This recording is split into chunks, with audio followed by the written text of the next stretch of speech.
සුබ දවසක් ඔයගොල්ලෝ හැමෝටම. අද මම ඔයගොල්ලන්ට කියලා දෙන්න යන්නේ ඉක්මනින්ම මුහුණට හොඳ ප්‍රතිඵලයක් ලබා ගන්න පුළුවන් ෆේස් පැක් එකක් ගැන. අපි සාමාන්‍යයෙන් ෆේස් පැක් එකක් දාන්න ගොඩාක් වෙලාවට පාවිච්චි කරන්නේ කඩල පිටිනේ. ඉතින් මුං ඇට ටිකක් කලාතුරකින් අපි ෆේස් පැක් එකකට පාවිච්චි කරන්නේ. අද අපි බලමු මුං ඇට වලින් ෆේස් පැක් එකක් හදාගන්නේ කොහොමද කියලා.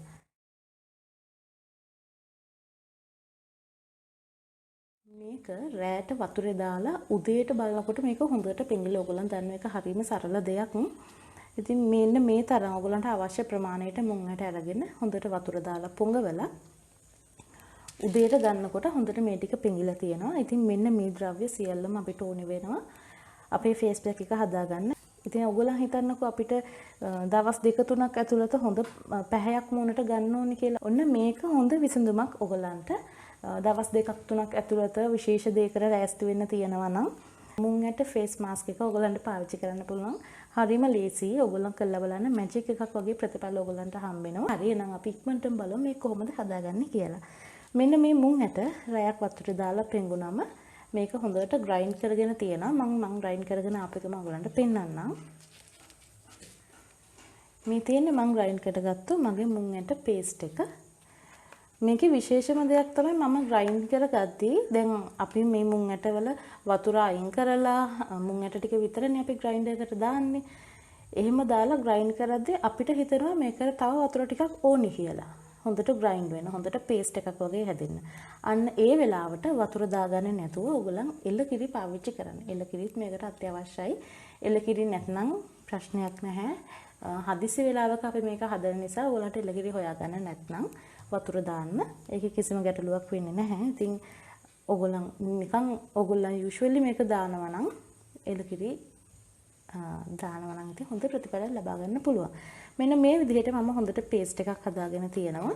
දැන් අපි බලමු කොහොමද ෆේස් පැක් එක හදාගන්නේ මොනවද මේකට ඕනි වෙන්නේ කියලා. මම මුං ඇට මට අවශ්‍ය ප්‍රමාණයට මම හදාගත්තා. ඔයගලන්ට පෙන්නන්න. ටීස්පූන් එකක් මුං ඇට තියෙනවා. මේ තියෙන්නේ අමු කහ පවුඩර්. මම ගෙදරදීම හදාගත්තු අමු කහ පවුඩර්. මම මේකට ඇඩ් කරනවා චුට්ටක්. ඔයගොල්ලන්ගේ ස්කින් එක ගොඩාක් ඩ්‍රයි නම් අමු කහ ස්කිප් කරන්න. ඒ වෙනුවට මී පැණි ගොඩක් එකතු කරගන්න. ටීස්පූන් එකක් විතර මේ ස්පූන් එකක් විතර ඔයගොල්ලන් මී පැණි එකතු කරගන්න. ඩ්‍රයි ස්කින් එකක් තියෙනවා නම් ඔයිලි ස්කින් එකක් තියෙනවා නම් කිසි ප්‍රශ්නයක් නැහැ. අමු කහ එකතු කරගන්න පුළුවන්. මී පැණිත් එකතු කරගන්න පුළුවන්. මම ඊළඟට කහ තෙල් ඔයගලට මම කියලා දුන්නානේ කහ තෙල් හදන හැටි. කහ තෙල් ඩ්‍රොප්ස් කිහිපයක් ඩ්‍රොප්ස් 4-5ක් විතර මම දාගන්නවා. ඊට පස්සේ මී පැණි මම තේ හැඳි කාලක් විතර දාගත්තා. මේක මම හොඳට කලවම් කරගන්නවා දැන්. මෙන්න මේ විදිහට මේ කඩල පිටි වලටත් වඩා මේ මුං ඇට ෆේස් මාස්ක් එක හරීම ඉක්මනින් ප්‍රතිඵල දෙනවා.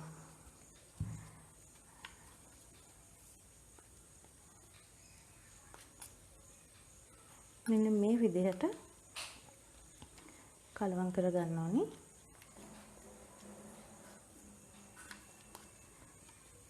මේක ඇප්ලයි කරාට පස්සේ මූණේ හොඳට මේක ඩ්‍රයි වෙනකන් හොඳට මොනට ඇබ්සෝබ් වෙනකන් ඉඳලා මේ සාමාන්‍ය ජලයෙන් ඔයගොල්ලන් මේක වොෂ් කරන්න. බලමු මේක මේ වගේ බ්‍රෂ් එකකින් උනත් ඇප්ලයි කරන්න පුළුවන් නැත්නම් අතින් උනත් ඇප්ලයි කරන්න පුළුවන්. මෙන්න මේ විදිහට හොඳට පැක් එකක් වගේ තියන්න. ඔයගොල්ලන් මේක කරලා බලන්නකෝ ප්‍රතිඵල කොහොමද කියලා. හරියම ඉක්මන් ප්‍රතිඵලයක් ඔයගොල්ලන්ට මේකෙන් ගන්න පුළුවන්. මම හිතනවා ඔයගොල්ලන් අලුත් දෙයක් ඉගෙන ගන්න නැති කියලාද. අපි එහෙනම් ආයෙත් තවත් අලුත් දෙයකින් හම්බෙමු. ඉතකන් සුබ දවසක්.